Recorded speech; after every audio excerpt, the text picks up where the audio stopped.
The law was never meant to be good news. The law, as we shall find him saying, was added because of transgressions. The law had come in order to pinpoint sin. The law had never been given as a means or a method or a way of salvation. You can't think of the law in any sense as good news, though there is, it's certain and it's true, an element of grace in the law. The law as such is not a gospel. It's not good news. Now, there are many who seem to fail to understand that. They seem to think that God gave the children of Israel the law in order to give them an opportunity of saving themselves. But the apostle will be at great pains to say that that is a tragic misunderstanding of the law.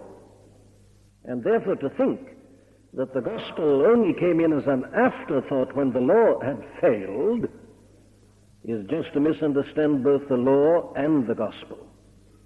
No, it isn't law, says Paul. He is no longer a teacher of the law. He is a herald of good news. Or in the same way we can say that the gospel is not merely an announcement that God is going to forgive sins, because that again was something that was known under the old dispensation.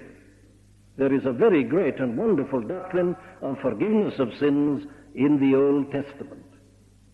So the peculiar thing about the gospel is not just that either. And it is again to misunderstand the gospel, to think of it solely as a message which announces that our sins are going to be forgiven. There are abundant statements of that in the Old Testament documents. It isn't that. That isn't the good news. And another negative, which perhaps is very important, is this one. This message is not primarily an appeal to us to do anything. That again would not be good news.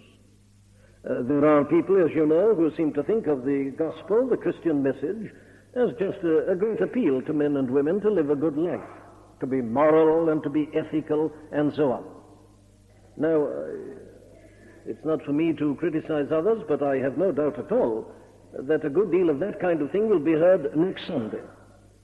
On any national or civic occasion, that is the kind of thing one hears, and appeals are made for behavior and loyalty to the country and so on and so forth. That's not good news.